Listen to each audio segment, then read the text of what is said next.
Good morning. I'm Lynette Adams, and this is a special edition of Rochester in Focus. Coming up on the program today, we will hear from the three Democratic candidates facing off in a primary election June 24th for Rochester mayor. They appear on this program in the order in which we spoke with them, starting with incumbent Mayor Malik Evans, who is finishing up his first term. He points to what he considers a record of success. Over the past 3.5 years, he says shootings and other crime has come down. He touts thousands of more affordable housing units, pointing to the Buy the Block program as one of his greatest achievements. Outsider and newcomer Shashi Sinha is proud of what he's done with the highly rated Dartmouth house, a bed and breakfast in the city that he rehabilitated. He says it's time for change in the city. He sees his opponents as a part of the status quo. He says he doesn't have government experience, but says he has managed large budgets and staff. And finally, Rochester City Council member Mary Lupien, the only woman who's running, she's concerned about the climate, effective use of police resources. She says her #1 goal is investing in people. I asked the three of them similar questions, the biggest issue in the city and their approach to it, their vision, and bringing unity to a city divided by those who have and those who have not.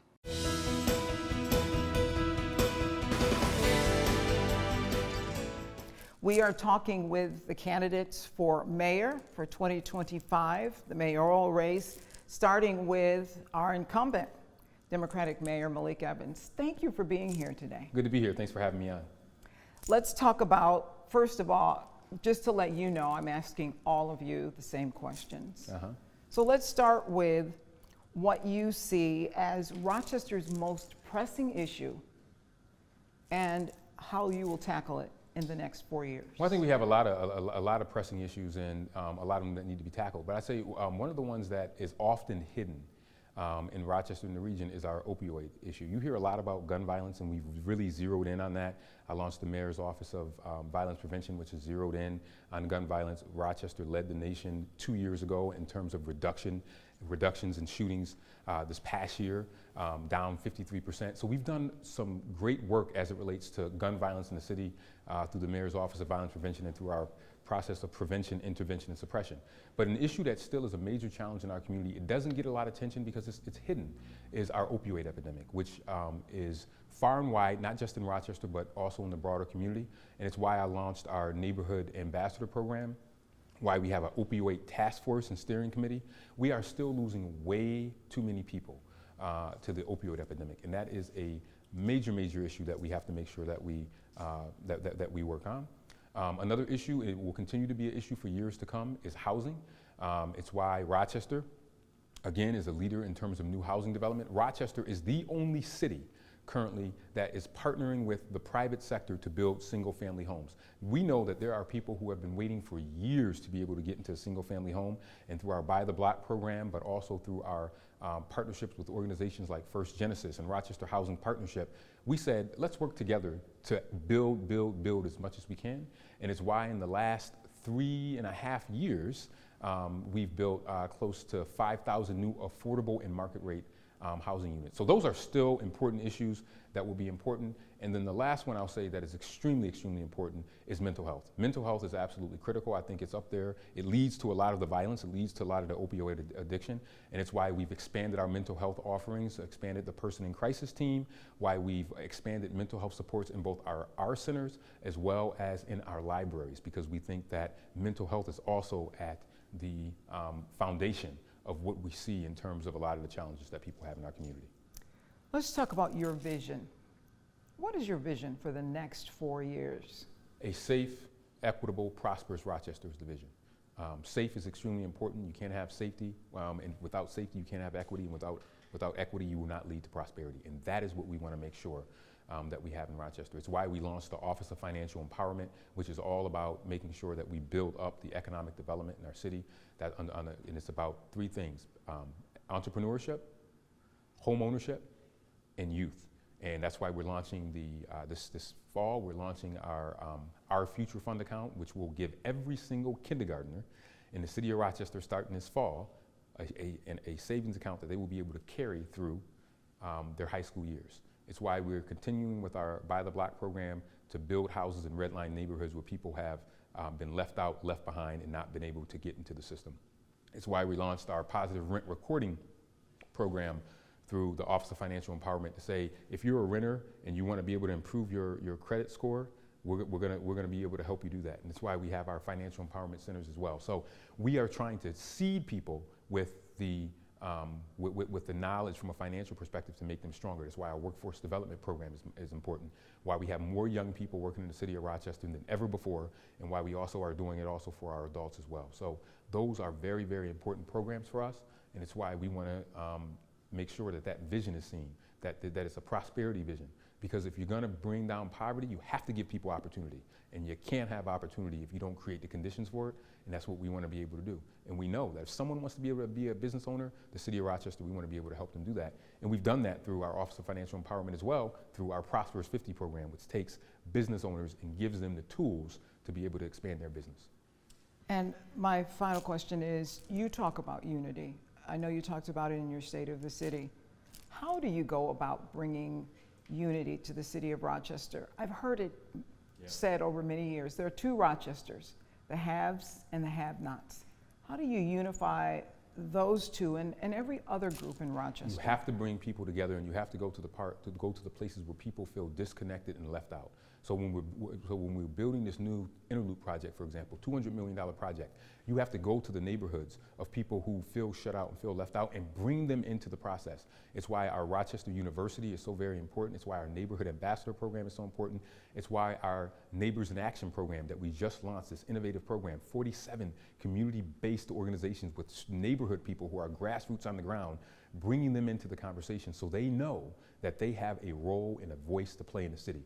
You cannot do that if you don't go to where the people are. It's why I do my Buy the Block Mayor on the Block once a month, where I'm in a neighborhood with no cameras, nobody else, but I'm getting knowledge, I'm getting information from people, and I'm giving them the opportunity to say, you can be a part of Rochester, and that we have an obligation to make sure that we bring things to you, and that we don't expect you to come to City Hall, but that we bring City Hall to you. And that is what we have to do as a community to help bring that unity together. And then remind people that there is more. You know, I lost Victor Saunders this week. And one of the things I know that was a reminder to me, because he was so beloved, is that we have more in common than differences. And let's focus on our commonalities and agree to disagree on the things that we might disagree on. But there is more that brings us together as a city than the things that divide us. And I think that that's what we have to do. And that's what I've tried to do as a leader over the last 3.5 years. Mayor, thank you so much. Thank you for having me. your time. We'll be right back. Now we're talking with Shashi Sinha, who is an IT director as well as a small business owner in the city of Rochester and a relative newcomer to Rochester politics. Thank you so much for sitting down and joining us. I'm going to ask you the same questions I've asked the other candidates, and I want to start with what you see as the most pressing issue in the city of Rochester. Well, thanks for having me. Rochester has been stuck for many, many years. We are struggling. We are struggling for a long time, but people in power either don't see it or don't know how to fix it. And when we talk about issues, these are crime. Safety is a big issue. Every day we hear gun shooting, 13, 14, 15-year-old getting into this life. That's not normal. Talking about housing, we have housing crisis. People can't pay rent, people can't afford houses, people can't buy houses, and people are struggling. Education, nobody wants to talk about it, but education is core of the issue that has gotten us here. RCSD has been stuck in the state where we spend $1 billion per year, but we rank at the bottom of the list in performance. These are the core fundamental issue that we are struggling with. Shashi, let's talk about your vision for the next 4 years. We need to drastically bring down the crime. I will do that, and I'll do that by doing two different things. Two-track plan. Short term, we need to go hard on these repeat offenders. Under my administration, they will have consequences. 2, we need to make police visible on hotspots. We will put blue light camera where neighborhood wants them, especially in hotspots, to deter crime. Long term, we will get back to community policing, where cops know their neighbors by name and say hello to the kids and get into helping them before some of these people get into the wrong track. Housing, we have gone in completely wrong direction. Rochester has become a rental city.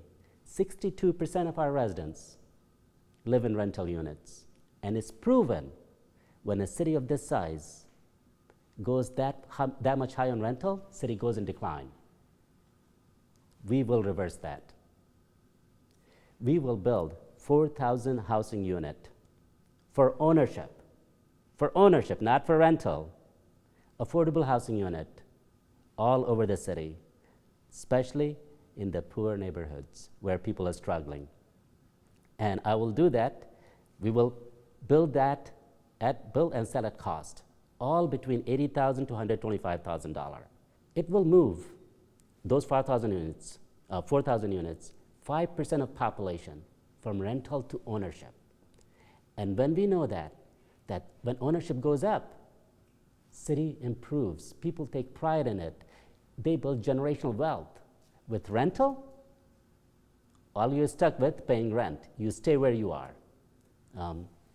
So 4,000 housing unit for ownership is my signature program that I'll be running day one. Starting now, talk about education. We got here because we have failed on education. We have been at this state for so long. RCSD started to go in decline back in the 80s or 90s. I will be working with RCSD, parents, teachers, students, in making sure that we set goals.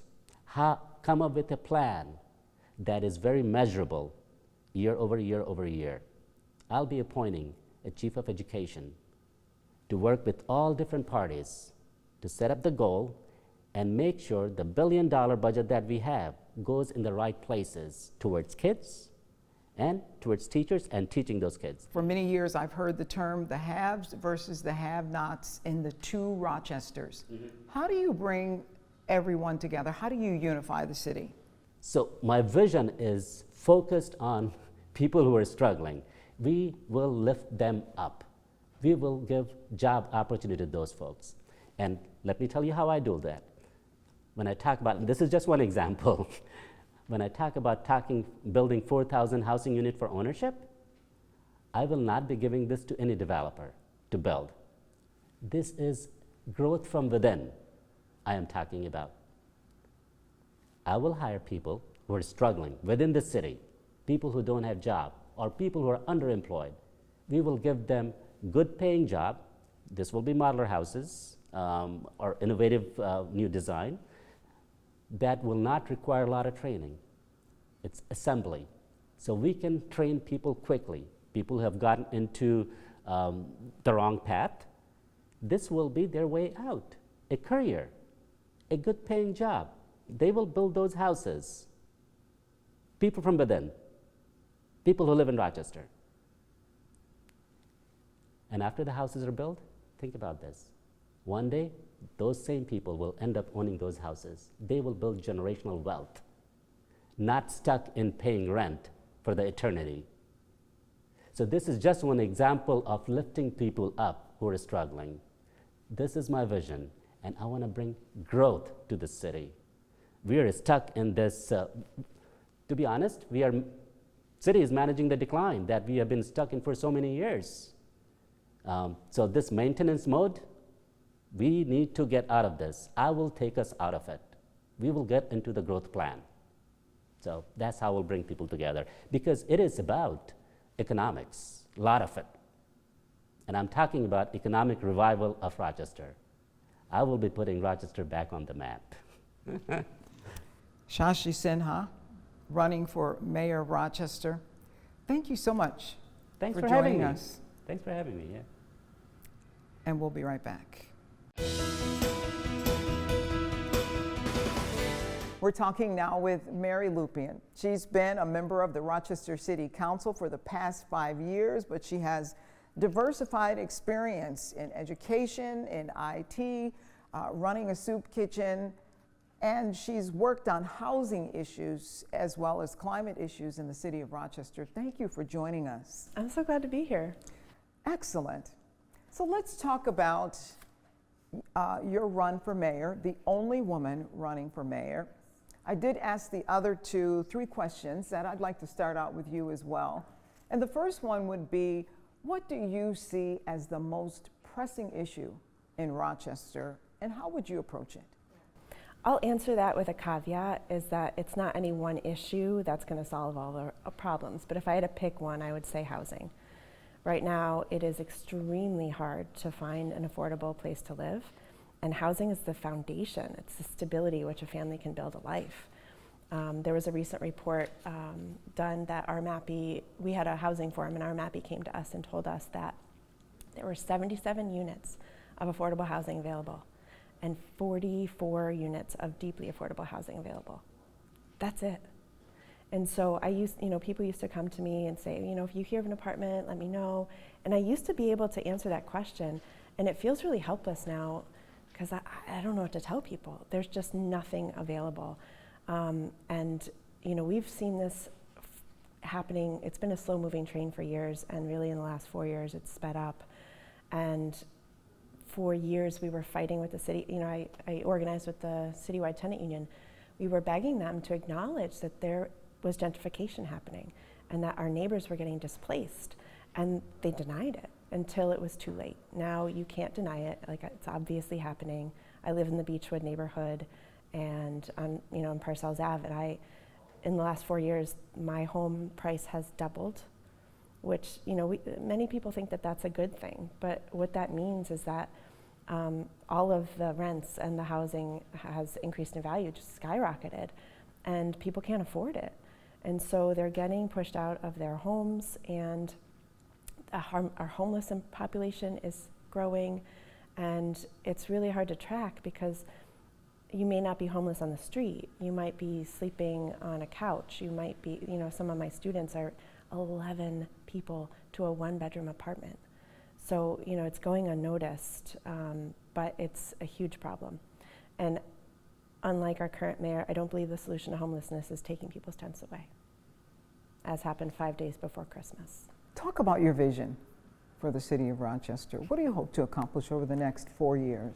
I think the biggest way to describe what I want to do is I want to use our city funds and our resources to invest in our people. It's simple, and it's unfortunate that isn't our main priority. We spend way too much trying to build our way into attracting new residents and businesses and outside investment. We don't need to wait to invest in our people. And that mentality says, well, when they bring their money, then we can spend our money on our people. But if we're not doing it now, why would we do it then? And really, when we're spending $27 million of our COVID recovery money to expand the convention center and the Blue Cross Arena, and the $200 million we want to spend to take the top off of Broad Street Bridge, why? That doesn't help our people. But it does give all of that money to the construction companies and the developers who contribute to campaigns. When we give money directly to people, like I'm proposing with expanding our guaranteed basic income program, no one gets a cut. There are powerful people that are benefiting from how things are right now, and it takes courage and political will to change that. So my vision for Rochester is meeting families where they're at, meeting seniors where they're at who are raising their grandkids, youth who are aging out of foster care, domestic violence survivors, these populations where having expected income every month can really make a difference. And we don't need to wonder if it works, because we have had a pilot in Rochester serving 350 families. And the data in our pilot and the hundreds of pilots across the country show that when people get expected income every month, they spend it to pay their bills, to buy transportation to get to work, to get better housing and better jobs, to buy what their children need for school. It works. And so we need to do what works and scale it to meet the need of our city. One of the things I've heard about Rochester is it is the tale of two cities, the haves versus the have-nots.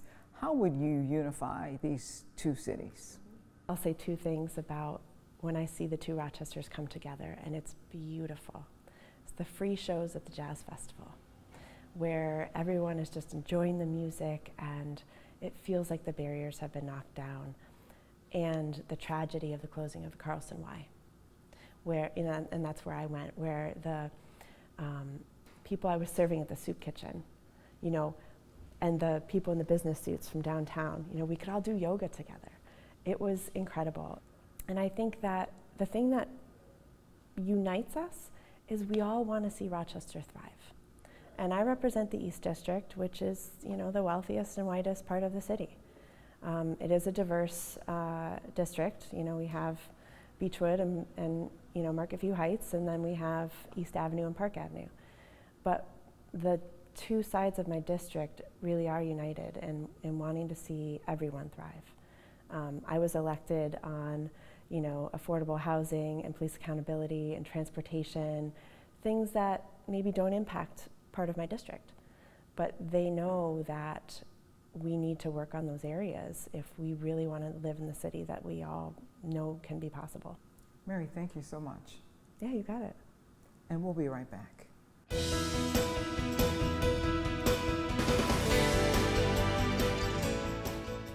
We share only the first 3 questions of our interviews, but we ask more questions of each candidate, and all 3 go much longer. You can find the extended version on WHEC.com.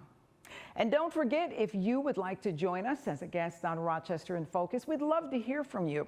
You can reach the News 10 NBC newsroom at 232-1010, or you can send us an email directly at rif@whec.com.